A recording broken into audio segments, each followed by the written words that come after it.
way to start the year off with a bang than talking about the game that Taffy does not shut up about. So welcome to my Sea of Solitude video. Let me start off by saying this is not the last Sea of Solitude video I will make. I'm hoping to do some voice acting stuff with this game and to just go into a deeper plot.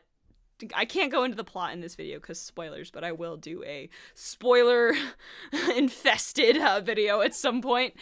But basically, what I was gonna title this video, and I don't know if I'll title it that. I hope I still do. It depends what happens as this video progresses. It might completely change what plan I had as I talk. That happens frequently.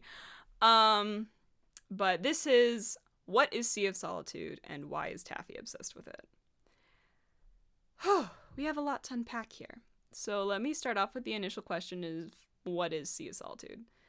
Sea of Solitude is a video game created by Jo-Mei games, which is basically a deep dive into a story about mental health and healing and coming to terms with loss and grief and loneliness and a lot of different things. And you play a young girl named Kay, who I will completely simp for a lot in this video, because I love Kay. And over the course of the game, you try to figure... So Kay has become a monster, and we're trying to figure out how to undo that and how to get her back to normal. And in the process, we run into a lot of her other inner monsters and inner demons. The voices inside your head are basically on display this entire video game. And it can be uncomfortable at times, but I think it's a very enlightening experience, and it was very helpful for me, who struggles with a lot of mental health issues. This game really helps me put things into proportion and perspective, and it was just a very healthy game for me to play. So with that out of the way, I thought I would try to go over some main points about why this game is so good, why I think this game is so good, and stuff like that. Just a disclaimer, this game was released twice. It was released in 2019, the original version of the game, and in 2021 they released a director's cut for the Switch, which basically they did some polishing here and there. They got new voice actors, new script, and they animated some new scenes and added some more features. So basically it was just a polished, redone version of the game. I have not played the original version of the game. I am hoping to at some point. So I will be a majority talking about just the director's cut. The story is kind of the same in both. It's just told in different ways. So I have seen some of Sea of Solitude, the original version. I have seen some of it on YouTube. I absolutely adore it, but I kind of adore any version of this game. But I have played Sea of Solitude. Just the director's cut. I've played the director's cut mostly, so I will be speaking mostly of the director's cut.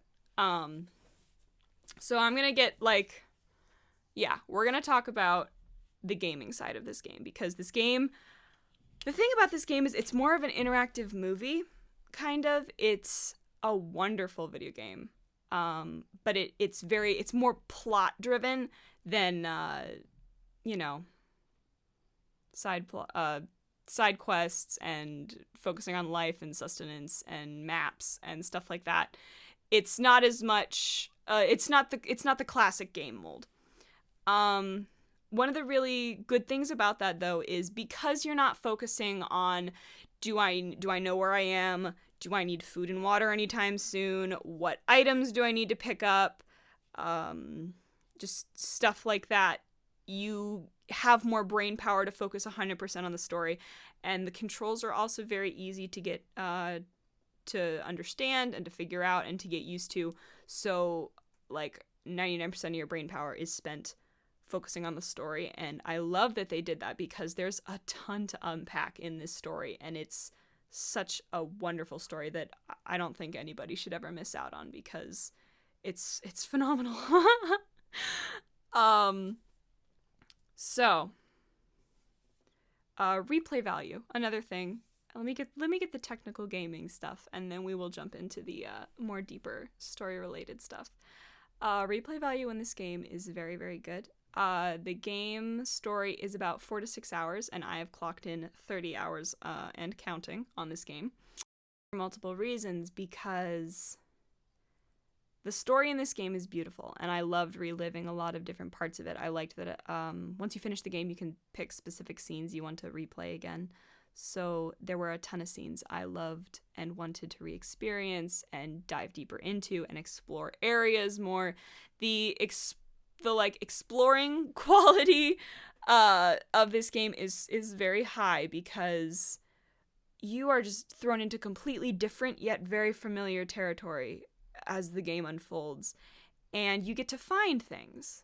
The main reason I went through the game multiple times was story related, but you can also collect messages in a bottle and find hidden seagulls.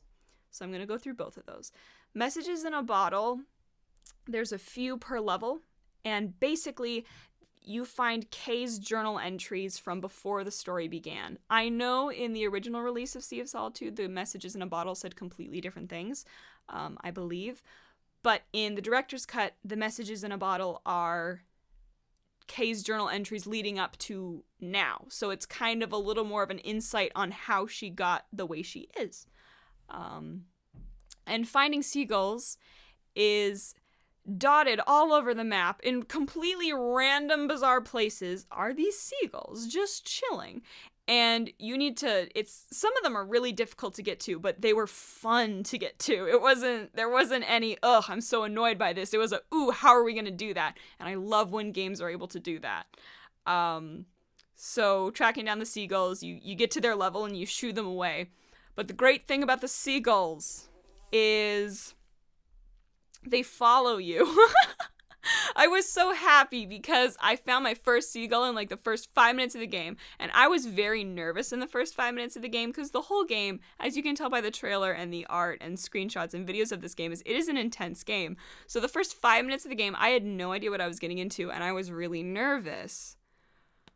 But then I found a seagull, and apparently I could, like, shoo it away, and I was like, okay, and so I did. But then it follows you. It kind of, like, sticks with you wherever you go, and I was like, I have a buddy now. I'm gonna be okay.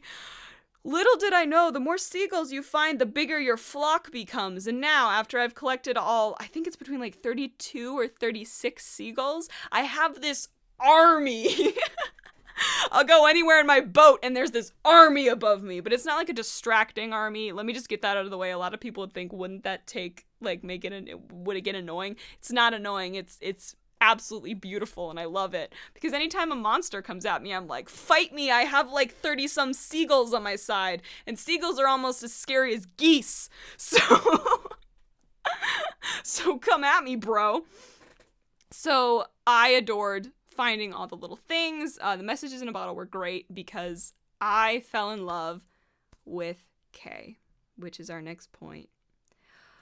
I literally wrote a letter to this company and I said, your main character is one of the best protagonists I have ever seen. And I will stand by that. So as you play this story as this young girl named Kay, you learn so much about her and you get really attached to her. But the thing is, there were no cutesy ways to get attached to her. Because I know usually with teenage female characters in video games, they have to have something, they gotta be quirky, or they gotta run funny, or they gotta be cute or flirt with you or something like that. Now, a lot of video game characters are not that way.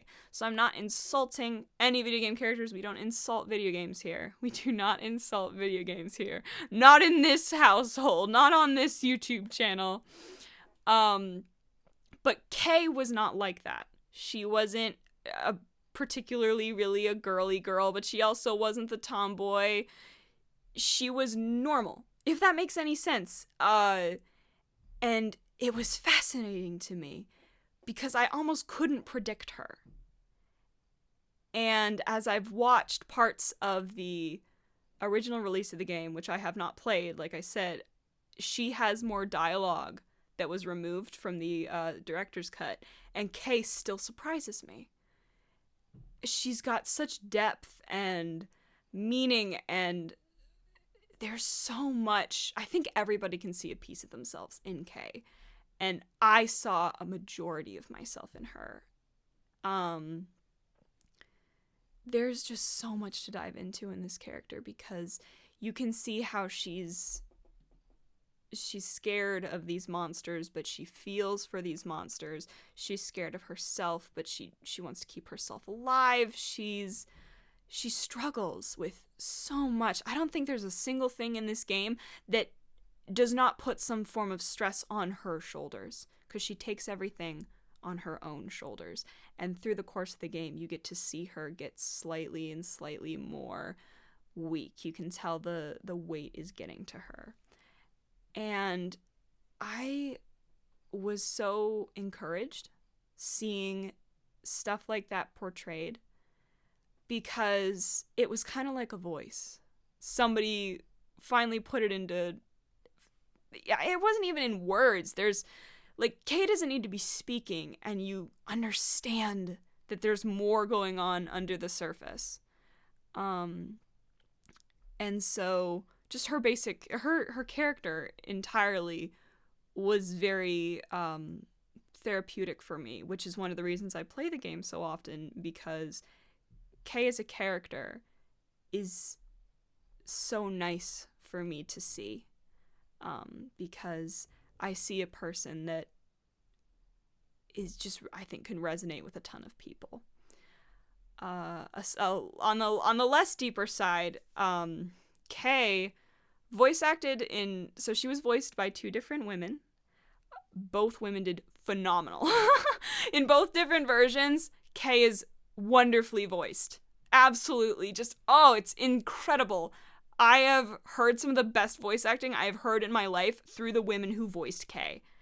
And oh gosh, I could go on and on and on about how great her voice acting is!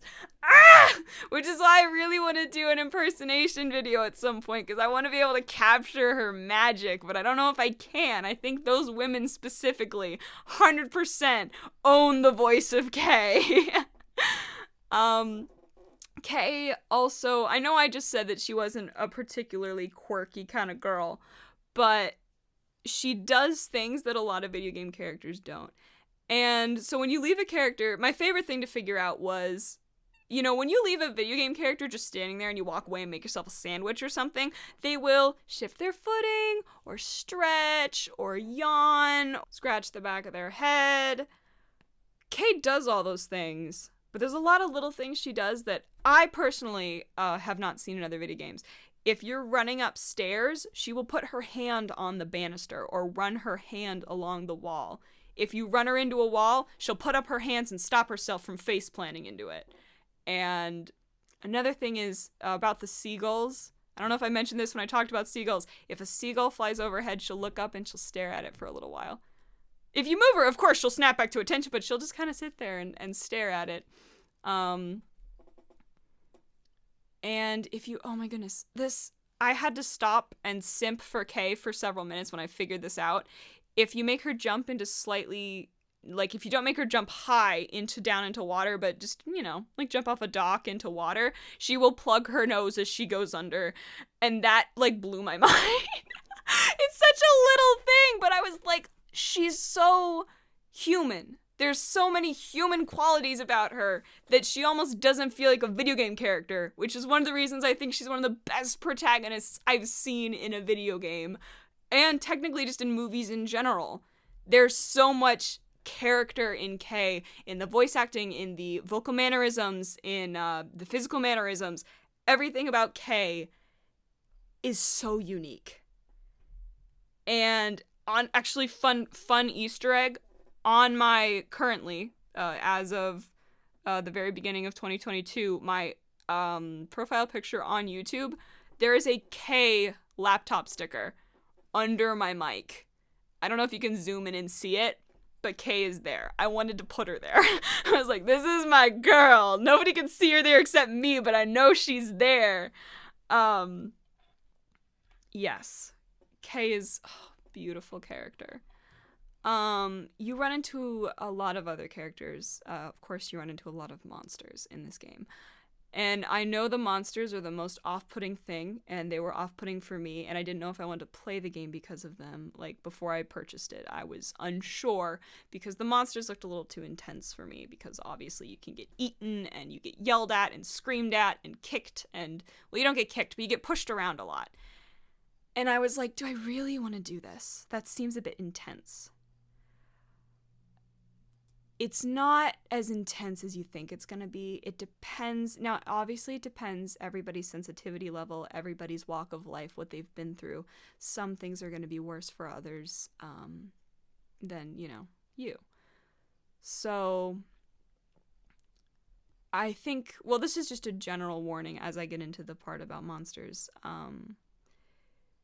You kind of need to know what triggers you before you play this game, because this game is very heavy. There is a lot of emotional stuff in this game. It tackles a lot of deep things, so be wary of that when you walk into this game.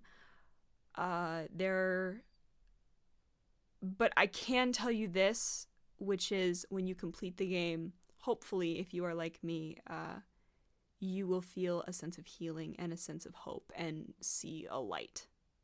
That's what it did for me. Even though I had to go through a lot of really intense, slightly triggering things, it made me see the good on the other side of it, which I think is a very healthy thing.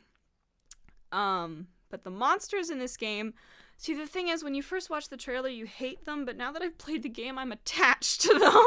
So I can't really speak on the monsters without giving away spoilers. So basically, to end this segment about monsters, scary, yes. Bad, debatable, play the game. The score in this game is amazing. I got nothing bad to say about the score. It's one of those magical scores that you can listen to one song and remember everything about the game. You'll feel like you're playing the game. It's like those really good pieces of movie soundtrack where you can see and hear the scene in your head and remember the general feelings that you had watching that scene for the first time. The Sea of Solitude soundtrack is the exact same way. I'd greatly recommend, if you are interested in feeling what the world is kind of like, listening to Kay's theme. It wraps a lot of the feeling of the game up in a little perfect bow, and it's a wonderful piece of score and one of my favorites. And obviously it's named after Kay, because Kay's perfect. I will go to my grave being like, everybody plays Sea of Solitude. Kay's the best character ever. Okay, now we are going to discuss the heavier part of Sea of Solitude. Like I said, this game focuses directly on mental health and portraying it in a way that anybody can understand. And I think that is such a diamond in the rough, beautiful thing about this game. Or what I mean to say is this game is a diamond in the rough. This game is so good at portraying a lot of deep topics in slightly easier to understand and to digest ways. There were things in this game that I didn't know happened in real life. I did not know one of the topics they cover is bullying. I did not know bullying could be so severe. And when I posted that bullying comfort video, I posted that the night after I finished this game.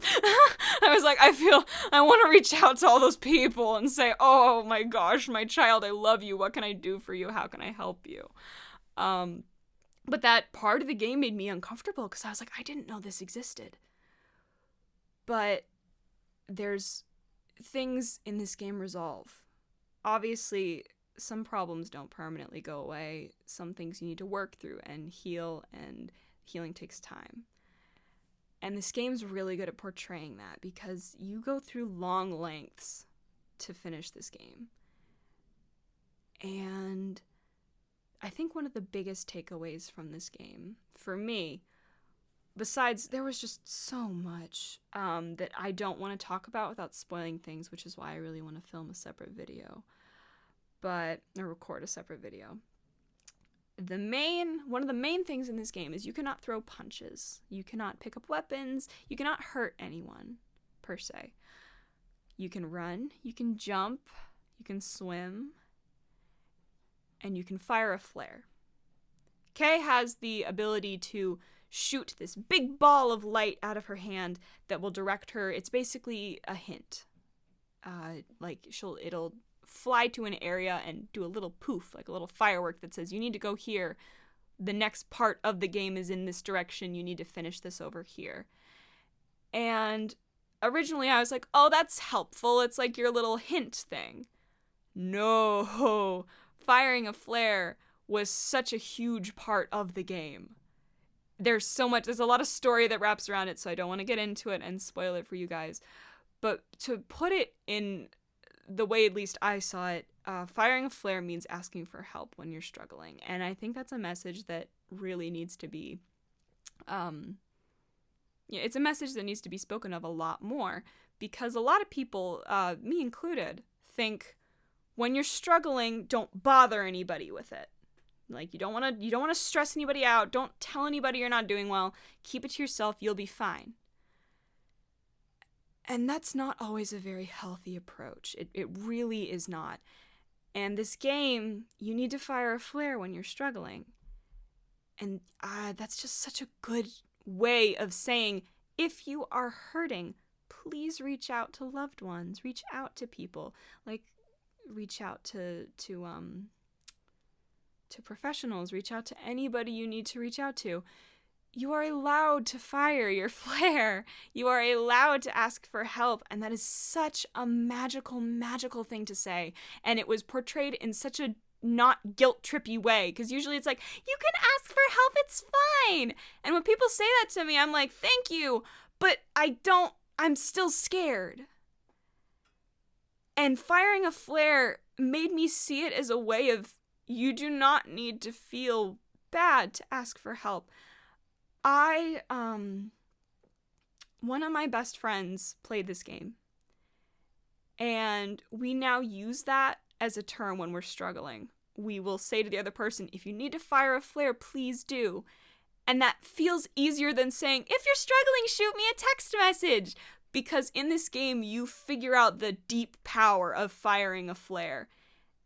And firing a flare is easier for me to at least say, because I'm not, like, how do I even put it into words? I don't know. But you are allowed to fire your flare. You're allowed to ask for help. In fact, it is strong to do so. That's the point I was going to make. You are strong to fire your flare. You are strong to ask for help. And we are so proud of you when you do. So, like, please, fire a flare. Reach out to people if you ever need to. And to my friend who we quote fire a flare to, you know you can always fire one to me, and I love you. What else? Let me think. There's more. Obviously, the voice acting in this game is great. I went on about how Kay's voice acting was great, but the voice acting in both versions of the games, all the characters, gorgeous. Love it. Love it, love it, love it. When I was first watching the original version of the game on YouTube, I remember skipping to all the parts in the story because I was like, what does this character sound like in this recording of the game? I'm so excited to figure it out. Oh, did not disappoint. Everybody sounds great. It's so good. There's one character in this game I really want to see if I can impersonate. So if I ever do an impersonation video for Sea of Solitude, I'm so excited for this one character. Obviously, I'm excited to do Kay, because Kay's beautiful. But there's one character that I'm, like, so excited to try and do their voice. And I actually kind of practice with their voice when we do Undertale with Wandering Bard on Sunday nights.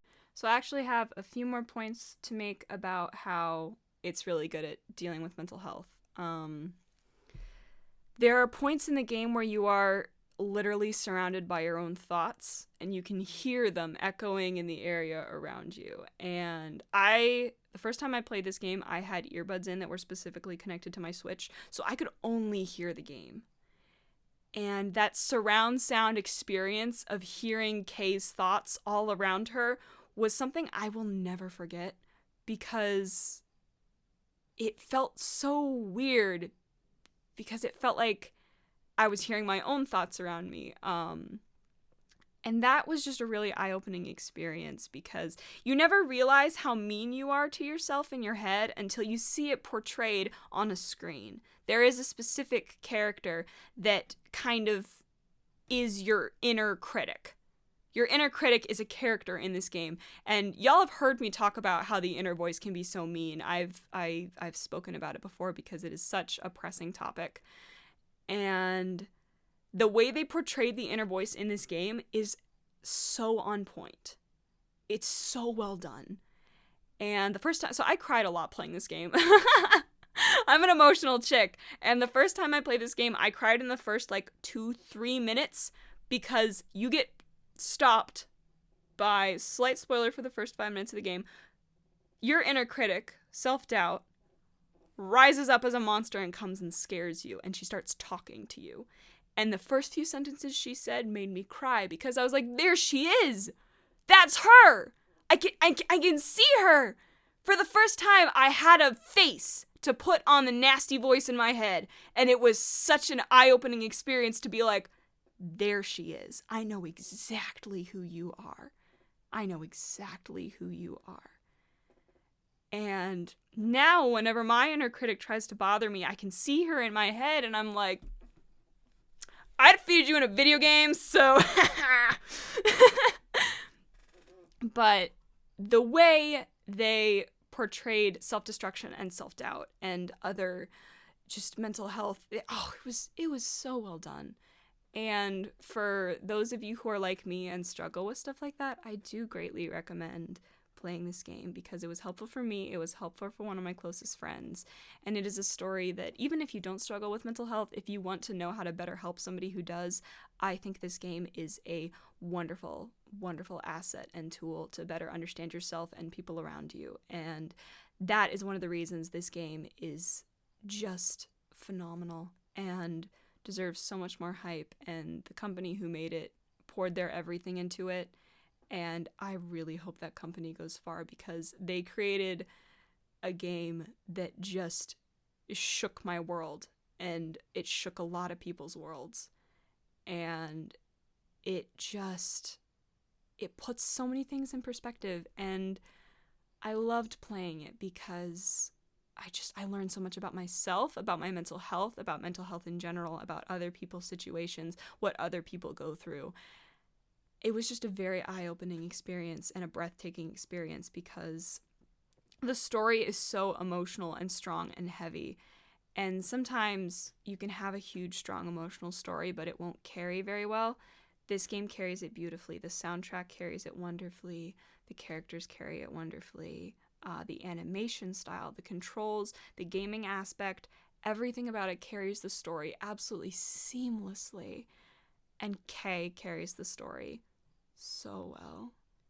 And it's a wonderful game. I recommend it. I feel like I'm just gonna start repeating myself about how wonderful I think it is. So I think I'm gonna wrap this up. Thank you for listening to me talk about a game that means a lot to me. I'm hoping to do a few other basically game thoughts and stuff. So look forward to that. And yes, thank you so much for staying this long, and fire a flare if you need to, and go play the game. It's really good. Of course, again, I've not played the original release, but I'm sure it is just as beautiful as the director's cut. The director's cut is phenomenal. So whatever you do, let me know. Have a wonderful rest of your night. Love you lots. Bye-bye.